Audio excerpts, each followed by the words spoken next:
বন্ধ্যাত্ব কোনো অভিশাপ নয়, সঠিক চিকিৎসায় বন্ধ্যাত্বের সমস্যা দূর হয়ে যাবে ইনশাল্লাহ। সম্মানিত দর্শক, বন্ধ্যাত্ব আমাদের সমাজ ব্যবস্থায় বন্ধ্যাত্বকে অনেক বেশি হেলার চোখে দেখা হয়। সেই ক্ষেত্রে বিশেষ করে মহিলাদের ক্ষেত্রে বেশি এই সমস্যাটার সম্মুখীন হতে হয়। আসলে মহিলা পুরুষ উভয়েরই বন্ধ্যাত্ব হতে পারে। সম্মানিত দর্শক, 1 বছর বা বেশি সময় ধরে কোনো প্রকার জন্ম নিয়ন্ত্রণ পদ্ধতি ছাড়া গর্ভধারণে ব্যর্থ হলে তাকে বন্ধ্যাত্ব বলা হয়। সম্মানিত দর্শক, বন্ধ্যাত্ব পুরুষ এবং মহিলা উভয়ের হতে পারে। বন্ধ্যাত্বের ক্ষেত্রে পুরুষের তুলনায় মহিলারা বেশি সমস্যার সম্মুখীন হয়, অর্থাৎ মহিলাদের বন্ধ্যাত্বের তুলনামূলক একটু বেশি থাকে। তবে পুরুষের যে হয় না বন্ধ্যাত্ব এমনটা নয়, পুরুষ এবং মহিলা উভয়ের বন্ধ্যাত্ব হতে পারে। সম্মানিত দর্শক, তাহলে আসুন জেনে নেই সর্বপ্রথম আমরা বন্ধ্যাত্বের ক্ষেত্রে পুরুষের কি কি সমস্যাগুলো থাকে। সম্মানিত দর্শক, পুরুষের সমস্যাগুলোর মধ্যে রয়েছে পুরুষের যৌনবাহিত কোনো রোগ থাকা, অর্থাৎ সিফিলিস, গনোরিয়া, এইডস এই ধরনের কোনো যৌনবাহিত রোগে যদি পুরুষ আক্রান্ত হয় সেই ক্ষেত্রে পুরুষের বন্ধ্যাত্ব হতে পারে। তাছাড়া পুরুষের টেস্টোস্টেরন হরমোনের লেভেল কমে যাওয়া, অন্ডকোষে বিভিন্ন ধরনের আঘাতপ্রাপ্ত হওয়া বা অন্ডকোষে কোনো ধরনের সমস্যা থাকা, তাছাড়া অচল এবং ত্রুটিযুক্ত শুক্রাণু, তাছাড়া রয়েছে অ্যাজোস্পার্মিয়া বা শুক্রাণু কম থাকা, এই ধরনের সমস্যা যদি থাকে তাহলে সেই ক্ষেত্রে পুরুষের বন্ধ্যাত্ব হতে পারে। তাছাড়া আরও কিছু সমস্যা থাকে, যেমন শুক্রাণু তৈরি না হওয়া, কোনো পুরুষের অনেক সময় শুক্রাণু তৈরি হয় না, অথবা জন্মগত কোনো ত্রুটি থাকে শুক্রাণুতে, অথবা শুক্রাণুর পরিমাণ কম থাকা। তাছাড়া যারা অনেক বেশি ধূমপান করে সেই ক্ষেত্রে অনেক ক্ষেত্রেই ধূমপান যারা বেশি পরিমাণে করে তাদের শুক্রাণুর সংখ্যা কমে যেতে পারে, অথবা ধূমপান ছাড়াও যারা নেশা জাতীয় দ্রব্যগুলো বেশি পরিমাণে সেবন করে তাদেরও বন্ধ্যাত্বের সমস্যা হতে পারে। তাছাড়া বিভিন্ন ধরনের মানসিক দুশ্চিন্তা, মানসিক উদ্বিগ্নতা, খারাপ লাগা, এই ধরনের বিভিন্ন কারণেও পুরুষের বন্ধ্যাত্ব হতে পারে। সম্মানিত দর্শক, আসুন তাহলে জেনে নেই পুরুষের বন্ধ্যাত্বের ক্ষেত্রে পুরুষের জন্য কি কি চিকিৎসা রয়েছে। পুরুষের বন্ধ্যাত্বের ক্ষেত্রে যদি কিছু নিয়ম মেনটেন করে চলে অথবা হোমিওপ্যাথিক কিছু ঔষধ লক্ষণভিত্তিক সেবন করে, সেই পুরুষের বন্ধ্যাত্বের সমস্যা দূর হয়ে যাবে ইনশাল্লাহ। সম্মানিত দর্শক, আসুন তাহলে জেনে নেই লক্ষণভিত্তিক আমরা কি কি হোমিওপ্যাথিক ঔষধ একজন বন্ধ্যাত্ব পুরুষের ক্ষেত্রে প্রয়োগ করতে পারি। সম্মানিত দর্শক, অবশ্যই একজন হোমিওপ্যাথিক রেজিস্টার্ড ডাক্তারের শরণাপন্ন হয়ে আমরা যদি এই ওষুধগুলো রোগ লক্ষণের সাথে মিলিয়ে খেতে পারি তাহলে আমাদের যে সকল পুরুষ ভাই বন্ধ্যাত্ব রয়েছেন সেই সকল পুরুষের বন্ধ্যাত্বের সমস্যা দূর হয়ে যাবে ইনশাল্লাহ। আসুন তাহলে জেনে নেই সংক্ষেপে কি কি ঔষধ রয়েছে বন্ধ্যাত্বের ক্ষেত্রে, অর্থাৎ পুরুষের বন্ধ্যাত্বের ক্ষেত্রে। সম্মানিত দর্শক, অশ্বগন্ধা, অ্যাগনাস কাস্ট, ডামিয়ানা, টেস্টিস, টিটেনিয়াম, সেলেনিয়াম, এই সকল ঔষধগুলো আমরা লক্ষণভিত্তিক একজন রোগীকে দিতে পারি। তাছাড়া আরও কিছু ঔষধ রয়েছে, যেমন কুনিয়াম, লাইকোপোডিয়াম, তাছাড়া আরও অনেক ঔষধ রয়েছে। তবে লক্ষণভিত্তিক আমরা যদি কোনো পেশেন্টকে এই ধরনের ঔষধগুলো আমরা প্রয়োগ করতে পারি তাহলে ওই সকল পুরুষের বন্ধ্যাত্বের সমস্যা দূর হয়ে যাবে ইনশাল্লাহ।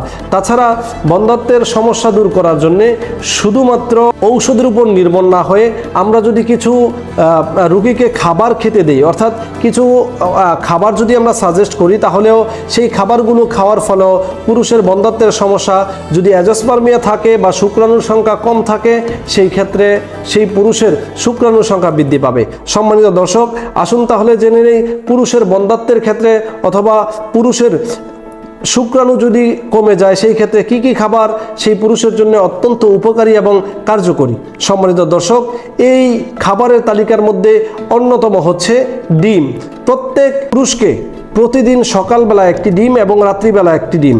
তাছাড়া রয়েছে দুধ, 1 গ্লাস দুধ সকালবেলা, 1 গ্লাস দুধ আমরা রাত্রিবেলা ওই রোগীদের ক্ষেত্রে প্রয়োগ করতে পারি। যেই সকল পুরুষের বন্ধ্যাত্ব রয়েছে তারা আরও কিছু খাবার খেতে পারে।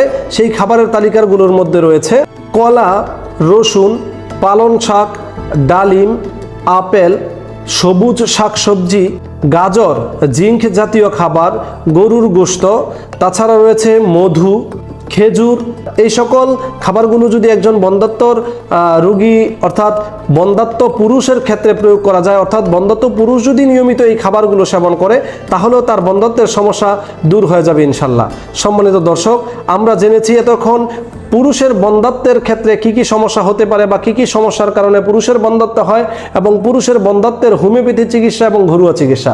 এখন আমরা জানবো একজন মহিলার কি কি কারণে বন্ধ্যাত্ব হতে পারে। সম্মানিত দর্শক, আসুন তাহলে জেনে নেই কি কি কারণে একজন মহিলা বন্ধ্যা হতে পারে। পিসিও বা পলিসিস্টিক ওভারি, হরমোনজনিত বিভিন্ন সমস্যার কারণেও নারীদের বন্ধ্যাত্ব হতে পারে, যেমন TSH হরমোন বা থাইরয়েডের সমস্যা।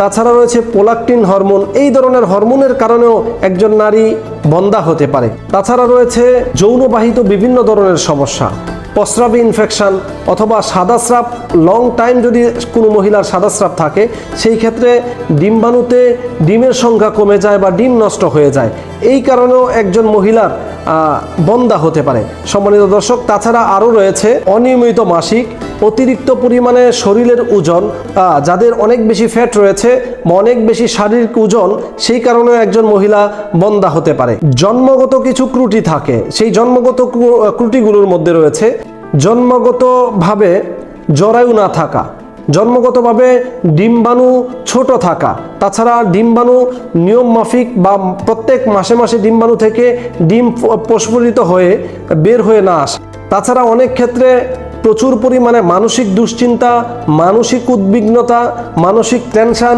সারাদিন মানসিকভাবে অস্থিতিশীল বা অশান্তির কারণেও একজন মহিলা সেই ক্ষেত্রে বন্ধ্যা হতে পারে। তাছাড়া খাদ্যাভ্যাস বা আমরা যে প্রতিনিয়ত যেই খাবারগুলো খাচ্ছি সেই খাবারগুলোর মধ্যে পুষ্টির অভাব যদি হয় সেই ক্ষেত্রে একজন মহিলা বন্ধ্যা হতে পারে। জরায়ুতে টিউমার হওয়া, জরায়ু নিচে নেমে আসা, জরায়ু বহির্গমন, জরায়ু থেকে রক্তস্রাব, জরায়ু থেকে বিভিন্ন ধরনের সমস্যা অনেক সময় আমরা মহিলাদের ক্ষেত্রে দেখতে পাই। সেক্ষেত্রে জরায়ুতে টিউমার হতে পারে, জরায়ুতে সিস্ট হতে পারে, উবারিতে সিস্ট হতে পারে, উবারিতে টিউমার হতে পারে। এই ধরনের সমস্যাগুলো যদি একজন মহিলার থাকে সেই ক্ষেত্রে একজন মহিলা বন্ধ্যা হতে পারে। সম্মানিত দর্শক, তাছাড়া রয়েছে আমরা অনেক ক্ষেত্রেই দেখা যায় চাকরি অথবা বিভিন্ন সমস্যার কারণে বা একজন মহিলা লেট করে যেই মহিলাগুলো বিয়ে করে বা লেট করে যারা বিবাহ বন্ধনে আবদ্ধ হয় সেই ক্ষেত্রে মহিলাদের বন্ধ্যা হওয়ার আশঙ্কা বেশি থাকে। একজন মহিলার বাচ্চা নেওয়ার জন্য আদর্শ বয়স হচ্ছে 20 থেকে 28 বছর বা 30 বছর। এটা হচ্ছে একজন মহিলার ক্ষেত্রে বাচ্চা নেওয়ার জন্য আদর্শ সময়। এই সময়টাতে একজন মহিলা যদি বাচ্চা না নেয় বা লেট করে বিয়ে করে সেই ক্ষেত্রে অনেক ক্ষেত্রে মহিলা বন্ধ্যা হতে পারে। তাছাড়া অনেক ক্ষেত্রে দেখা যায় অনেক দ্রুতই বিয়ে হয়েছে বা সময় মাফিক বিয়ে হয়েছে, কিন্তু ওই মহিলা প্রাথমিক অবস্থায় বাচ্চা কনসেপ্ট হওয়ার সাথে সাথে সেই বাচ্চাকে বিভিন্নভাবে নষ্ট করে ফেলে, ঔষধ খেয়ে নষ্ট করতে পারে, তাছাড়া আরও বিভিন্ন ভাবে নষ্ট করে, যেমন ডিএনসি করে ফেলে। এই ধরনের প্রথম বাচ্চাকে নষ্ট করার কারণে অনেক সময় পরবর্তী সময়গুলোতে ওই মহিলা বন্ধ্যা হয়ে যেতে পারে। সম্মানিত দর্শক, এই যে আমরা যে কারণগুলো বলেছি বন্ধ্যাত্বের ক্ষেত্রে মহিলাদের, এই কারণগুলো আমাদেরকে সর্বপ্রথম আইডেন্টিফাই করতে হবে। একজন বন্ধ্যা রোগী যখন আমাদের কাছে আসে তখন আমরা সর্বপ্রথম চেষ্টা করি যে কোন সমস্যাটার কারণে মহিলা বা ওই নারী বন্ধ্যা হয়েছেন। এই কারণগুলো যখন আমরা আইডেন্টিফাই করতে পারি তখন এই স্পেসিফিকলি ধরে যখন আমরা ওই কারণের জন্য চিকিৎসা করাই তখন দেখা যায় সেই চিকিৎসার ফলে ইনশাল্লাহ নারী বা ভদ্র মহিলা কনসেপ্ট করতে পারে ইনশাল্লাহ। সম্মানিত দর্শক, নারীদের বন্ধ্যাত্বের ক্ষেত্রে আমরা লক্ষণভিত্তিক কিছু ঔষধ বন্ধ্যা নারীকে দিতে পারি, সেই ক্ষেত্রে ওই নারী কনসেপ্ট হয়ে যাবে ইনশাল্লাহ। সম্মানিত দর্শক, হোমিওপ্যাথিতে বন্ধ্যাত্বর ক্ষেত্রে নারীদের যে ওষুধগুলো রয়েছে সেইগুলো আমরা আজ জানার চেষ্টা করব ইনশাল্লাহ। সম্মানিত দর্শক, বিস্তারিত না গিয়ে আমি শুধু সংক্ষেপে বলবো যে বন্ধ্যা নারীদের ক্ষেত্রে কি কি ঔষধ রয়েছে। সম্মানিত দর্শক, বন্ধ্যা নারীদের জন্য অ্যাগনাস কাস্ট মাদার টিংচার রয়েছে, হেলুনিয়াস মাদার টিংচার, তাছাড়া অরামিউনেট, জনসিয়া অশোকা, তাছাড়া রয়েছে sepia, pulsatilla, calcarea carb, conium, podophyllum, borax, sepia, natrum carb, natrum phos, ashwagandha বা উইদেনিয়াবাজ আমরা যেটাকেই বলি, এই সকল ঔষধগুলো যদি আমরা একজন বন্ধ্যা নারীর ক্ষেত্রে তার রোগ লক্ষণের সাথে মিলিয়ে প্রয়োগ করতে পারি, তাহলে অবশ্যই অবশ্যই ইনশাল্লাহ এই বন্ধ্যাত্বের অভিশাপ থেকে মুক্ত হতে পারবে ইনশাল্লাহ। সম্মানিত দর্শক, আপনি অথবা আপনার ফ্যামিলিতে কেউ যদি এই ধরনের বন্ধ্যাত্বের সমস্যায় সম্মুখীন হয়ে থাকে, তাহলে অবশ্যই আমি বলবো একজন রেজিস্টার ডাক্তারের শরণাপন্ন হয়ে যদি আপনি লক্ষণভিত্তিক কিছু ঔষধ তাকে সেবন করাতে পারেন, কিছুদিন সময় যদিও লাগে, যদিও সময় সাপেক্ষ এই চিকিৎসাগুলো, তারপরেও অবশ্যই অবশ্যই ইনশাল্লাহ আল্লাহ তাআলা চাইলে সেই ব্যক্তি অবশ্যই কনসেপ্ট করতে পারবে বা গর্ভধারণ করতে পারবে ইনশাল্লাহ। সম্মানিত দর্শক, তাই আপনি দেরি না করে, যাদেরই এই সমস্যা রয়েছে, অবশ্যই একজন হোমিওপ্যাথিক ডাক্তারের শরণাপন্ন হয়ে আপনি আপনার লক্ষণভিত্তিক ঔষধগুলো প্রয়োগ করার মাধ্যমে আপনি এই সমস্যা থেকে পরিত্রাণ পেতে পারেন। সম্মানিত দর্শক, আজ এ পর্যন্তই, দেখা হচ্ছে অন্য কোনো সময় অন্য কোনো ভিডিওতে। সেই পর্যন্ত সুস্থ থাকুন। ধন্যবাদ। আসসালামু আলাইকুম ওয়া রাহমাতুল্লাহি ওয়া বারাকাতুহু।